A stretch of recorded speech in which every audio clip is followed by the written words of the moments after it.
Hello, everybody. My name is Bradley Cooper, and I am running for District 1 Congress in Pennsylvania. And education has been a hot button issue for the past few years because a lot of people don't like the education that our kids are getting. They are criticizing the curriculums that they're teaching students, and they're also criticizing the teachers on them not actually teaching the students, but spreading propaganda or agendas that their teachers use unions are telling them to spread, and also trying to brainwash the students, according to some parents who have kids in high school, middle school, elementary school. They're getting the books that they're reading, and some of them are saying that they have sexual things in them, or they're preaching sexual things in their homework and talking about sexual things to minors that shouldn't be taught these sexual things in their curriculum because of the age that they're in. And then there's other people saying that the Republicans are trying to book ban.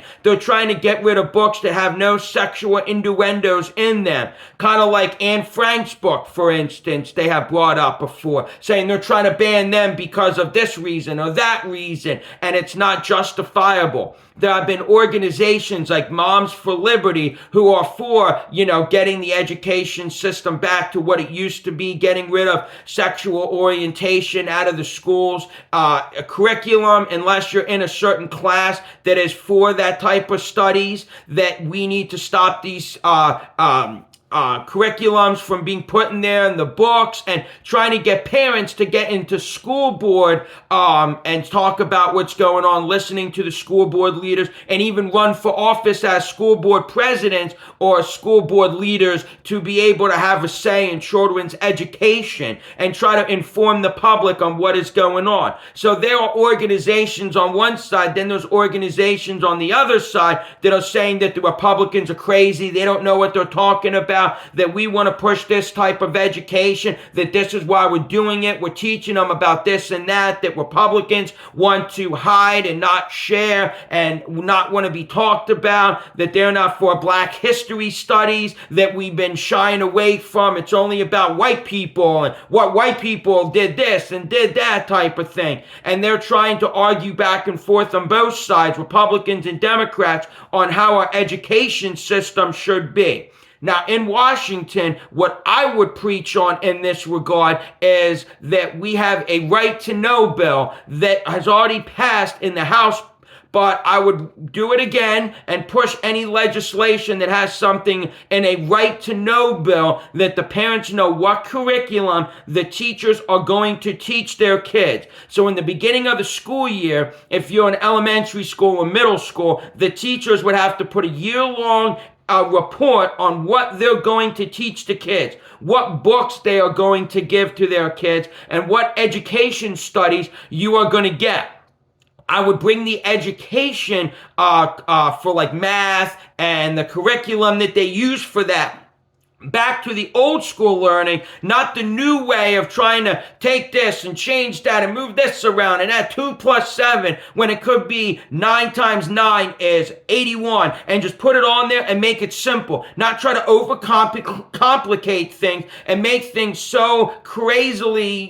do this and add this and take this away and put it here and put it there to get to the answer that you could teach somebody to do in 2 seconds, even though it might be a little bit harder for them to understand it in that regard. It's an easier way for them to interpret it than telling them to take this, turn it into a fraction, then a positive, then negative this to add it to this. There's videos on YouTube and Twitter and Facebook that have shown that the curriculum is getting too complex and getting too lengthy, that it's more difficult to learn the processes on how to do this multiplication,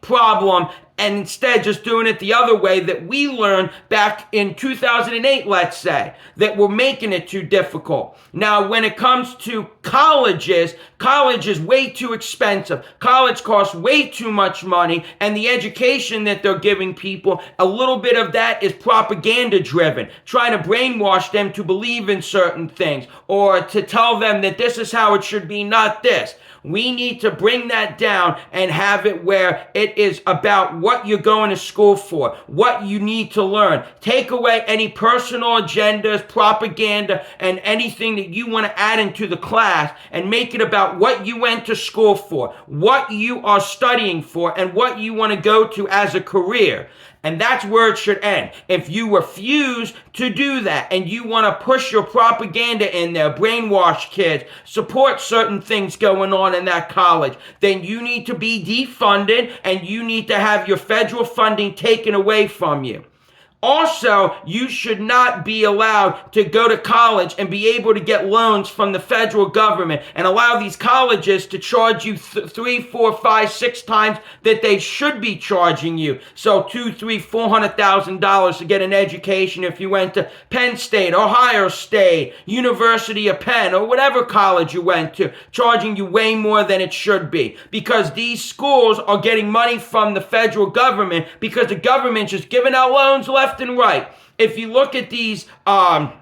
rooms that you go to get loans or whatever, and you talk to the student aid reps that they have at these colleges, the bottom floor of that room or whatever is the same size as your downstairs in most people's homes. You shouldn't have to have a room that big for financial aid for these people to get you loans, because that's all their job is. Find a way for that college to get loans and to get the money to you so you can go to this college, so that way they can overcharge you. If we had a free market society where the society decided what the price of college should be, what the cost should be, how much you should be paying, and the government didn't have a say in that, the government didn't have a hand in that to say, oh, you want a $250,000 loan? No problem. And by them doing that, it's allowing the professors to charge the colleges the prices that they get in order to keep them working and not protest or scream and yell and picket outside like we see school districts do all the time.